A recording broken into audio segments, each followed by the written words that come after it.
This, our country and all its people, could be in danger of nuclear attack in minutes by enemy missiles, in hours by enemy aircraft. Our cities, our farms,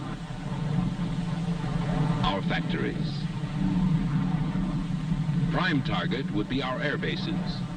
With all our aircraft on the ground, our weapons of interception or retaliation not instantly available, we might face another and infinitely more costly Pearl Harbor.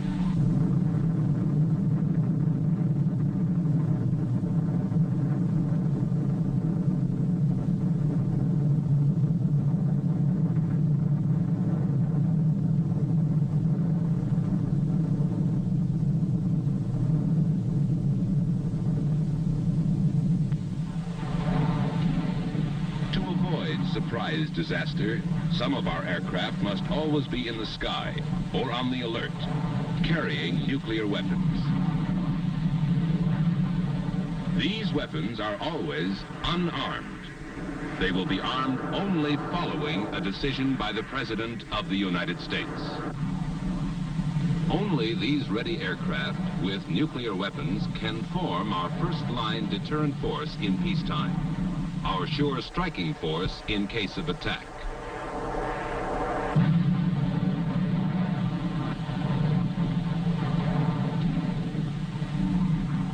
We, the American people, understand and accept this necessity for our survival. But we want to know the facts about one question. Do we live in danger of nuclear explosion and radioactive fallout if one of these airplanes should crash, or one of these nuclear weapons accidentally drop? To give you the facts, the United States Air Force presents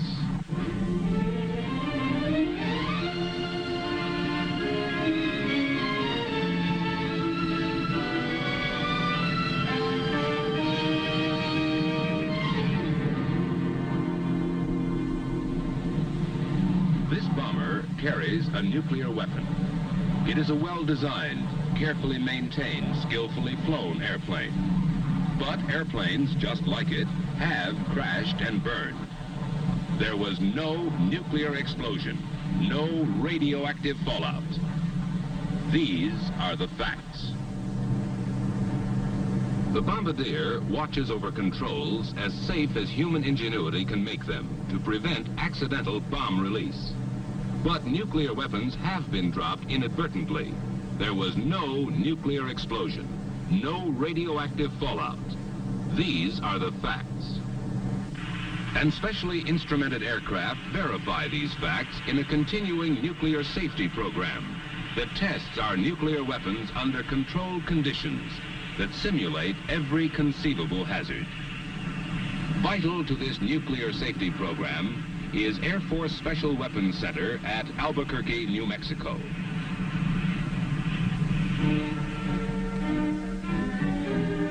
Here, in ultra-modern laboratory buildings, work scientists in and out of uniform.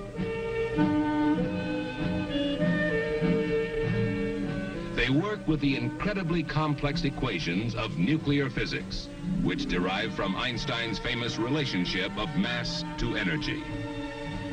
These cryptic figures, programmed into lightning-fast computers, are the theoretical base upon which these scientists, together with those of the Atomic Energy Commission, can build nuclear weapon safety.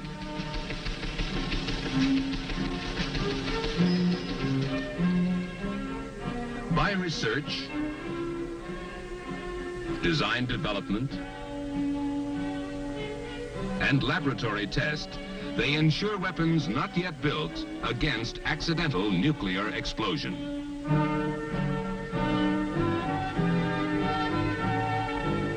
They have been doing this successfully since 1945 in safety conferences with other Defense Department agencies and the Atomic Energy Commission. In 13 years, there have been a few accidents, but not one has resulted in nuclear explosion or radioactive fallout. These are the facts. What keeps our nuclear weapons safe? To understand why there has never been an accidental nuclear explosion, you must first know how these explosions can be produced, the general principles of nuclear explosions.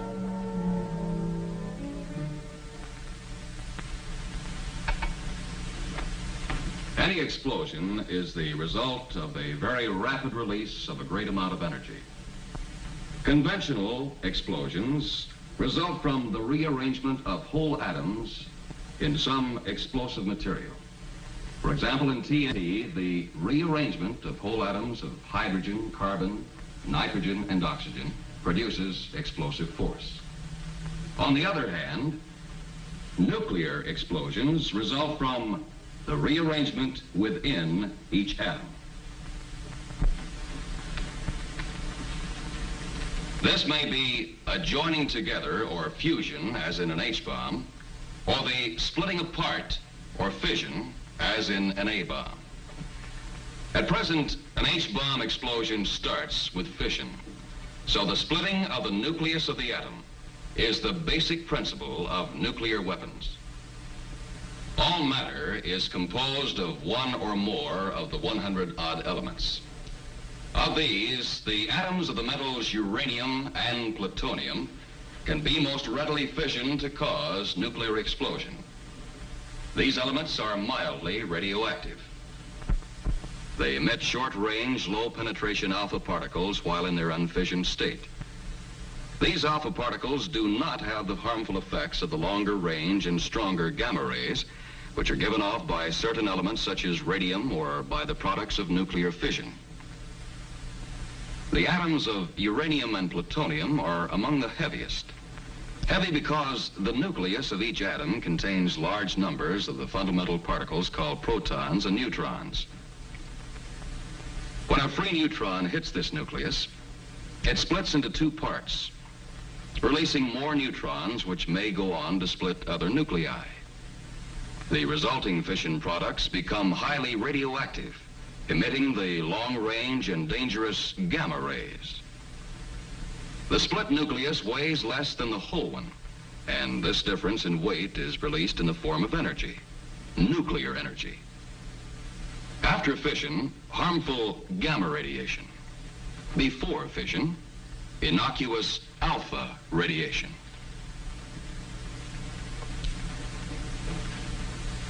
To build up a nuclear energy release, the fissionable material must be of a certain size, shape, or density. Then one of the neutrons escaping from a split atomic nucleus will, in turn, split another, and a chain reaction is set up. The mass is now releasing nuclear energy, but not quickly enough to cause a nuclear explosion. This condition is called critical. If the mass is now suddenly increased, so that more neutrons are trapped each time an atomic nucleus is split, a multiplying chain reaction is maintained. Now the mass is supercritical, causing a nuclear explosion. Density of the fissionable material can be as important as mass in building up a nuclear explosion. The same sphere can be compressed so that the atoms are closer together and neutrons split more atomic nuclei, making the smaller mass critical. If compressed still more, a multiplying chain reaction sets in, causing the mass to become supercritical in a nuclear explosion. Nuclear weapons make use of both of these principles. A gun-type device can increase the mass of fissionable material to a supercritical state instantaneously. One subcritical mass is propelled forcibly into another by an ordinary powder charge. The increased mass becomes supercritical. A multiplying chain reaction builds up until the nuclear explosion. Obviously, if any mechanical device keeps these two subcritical masses apart, the weapon is nuclear safe. Applications of this fact prevent accidental nuclear explosions in gun-type weapons. Another kind of nuclear weapon is the implosion type. It compresses the fissionable material to greater density to make it supercritical. To do this, the sphere is enclosed by a shell of ordinary explosive designed to direct its explosive force inward. This effect is called implosion. The detonators attached to the explosive are connected to a complex firing device which can fire every detonator simultaneously. When all the explosive is detonated simultaneously, the nuclear material is compressed into a supercritical mass which results in a nuclear explosion. Implosion-type weapons are nuclear safe because only the specially designed firing device can produce the simultaneous detonation of all the ordinary explosive, a deliberate effect possible only by the precise firing mechanism. Should a single detonator be fired accidentally, whether by malfunction, crash impact, or fire, the explosive would not provide the all-around compression necessary for implosion. Instead, it might push the nuclear material out of the shell, break it into small pieces, or even burn it. This unfissioned material emits only alpha particles because no nuclear explosion has taken place. These alpha particles do not penetrate the skin. The simplest precautions can prevent their intake into the body, and the simplest cleanup measures can remove them. So you see, each type of nuclear weapon has its own safeguards against accidental nuclear explosion. These are the facts. And they are based upon practice as well as theory. Specially instrumented aircraft fly the tests that verify what happens inside a weapon, what accident hazards the nuclear components may have to withstand.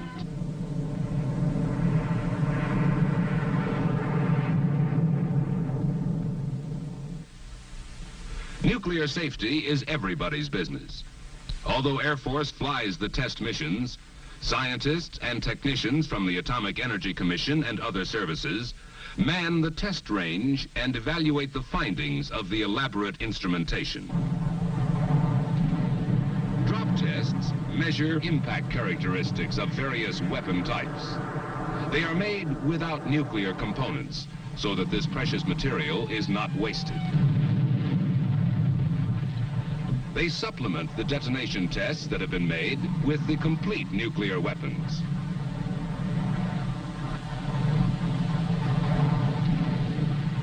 Impact or shock does not cause nuclear explosion or radioactive fallout.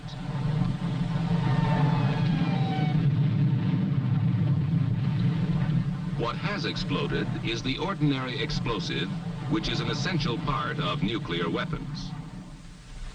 The ordinary explosive in a nuclear weapon can be a hazard, exactly as in a conventional bomb. Depending upon the amount and location of the explosive and the speed and height of the drop, we may experience a variety of ordinary explosions. Large ones, small ones, or none at all from impact of the bomb. Beside the hazard of impact, frequent tests are run on the hazard of fire. To learn what temperatures and pressures would be created inside a weapon by an aircraft fire, various types of bombs are subjected to a flame bath of burning fuel. Because fire would also destroy the precious nuclear material, it is replaced by instruments. Their readings are compared with known characteristics of the fissionable material to assure that temperatures higher than any aircraft fire will not set off a nuclear explosion. The characteristic white flame indicates that the ordinary explosive is burning in the weapon. Sometimes the explosive detonates because of close confinement and intense heat. The effects of such explosions are measured and compared with those in an actual nuclear weapon.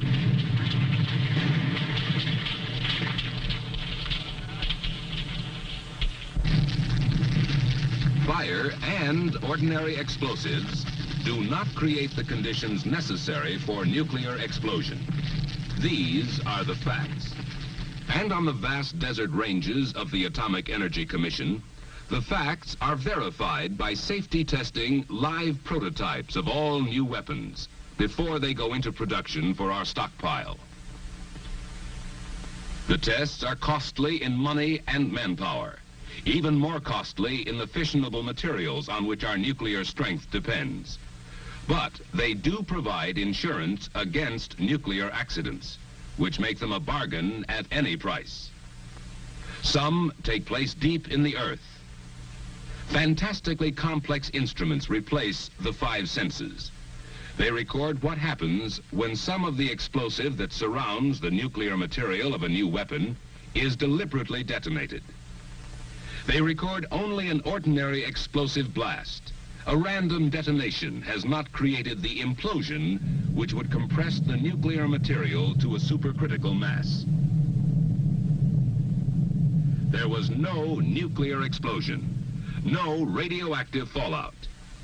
Each new design must be proved nuclear safe, able to withstand accident, fire, or random explosive.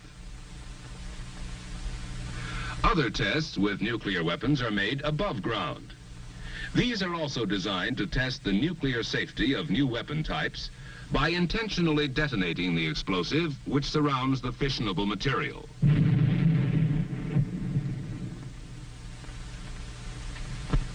Sometimes these tests also provide data on the side effects to be expected if the fissionable material is broken up by the explosion. Air samplers and test pads are used to gauge the area, intensity, and duration of these side effects. In this way, they learn not only what does not happen when a charge is deliberately fired, but what does.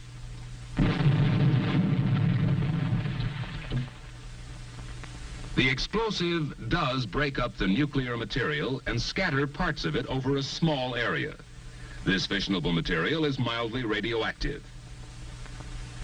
If the explosion or fire should suspend any of this material in dust or smoke, it should not be inhaled or otherwise taken into the body in quantity.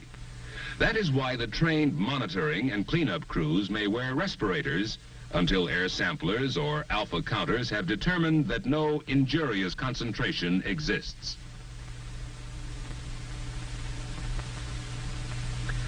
The alpha particles emitted do not penetrate skin or clothing, so this material is harmless when on the ground.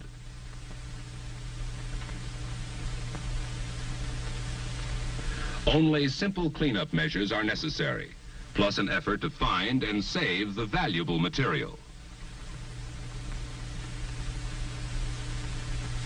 The findings from all tests set up to measure possible radiological hazard are no external radioactive hazard from material on the ground, slight radioactive hazard from prolonged inhalation of material suspended in a small area near the accident, but none from the short exposures necessary for firefighting, rescue, or cleanup of the small area involved. These are the facts. Facts that have dispelled the fearsome myths about accidents involving nuclear weapons. For anyone near an accident, whether or not the crashed airplane carries a nuclear weapon, here are the safe and simple rules. Stay away from the crash unless you are needed for rescue. Bystanders endanger themselves and hamper others. To be safe, keep at least a quarter of a mile away from any burning airplane. At this distance, you are safe from the flames, which may explode the jet fuel, from detonating explosives, and from flying debris. These are the real dangers in rescue or firefighting, as they have always been. The trained men who bear these responsibilities know how to do their job and get quickly away from all these hazards. After the emergency is over, the area is monitored for radioactive material and, if necessary, cleaned up by specially trained teams. Other specialists care for burned or undetonated pieces of ordinary explosive. Until this is done, access to any crash area is controlled to prevent accidents and speed up the work. The tests you have seen have proved the safety of our nuclear weapons program over and over again. But the grim reality is the payoff. How safe is a nuclear bomber coming in for a crash landing?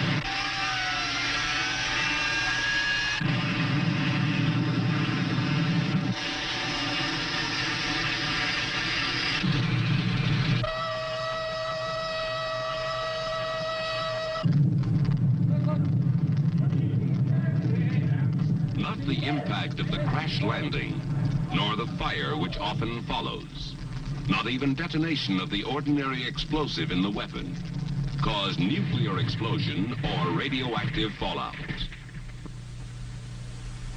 The safety that was designed in during research, built in during development, proved in the laboratory and on the range, has withstood the ultimate tragic test. These are the facts. They prove that you, the American people, can stay both safe and strong. Safe because the weapons your Air Force must carry have been tested nuclear safe. The possibility of an accidental nuclear explosion is so small as to be practically non-existent. Strong because an Air Force, nuclear-armed and combat-ready, stands guard against surprise attack. Under this shelter, you and your family may live in peace, free from the fear of nuclear accidents.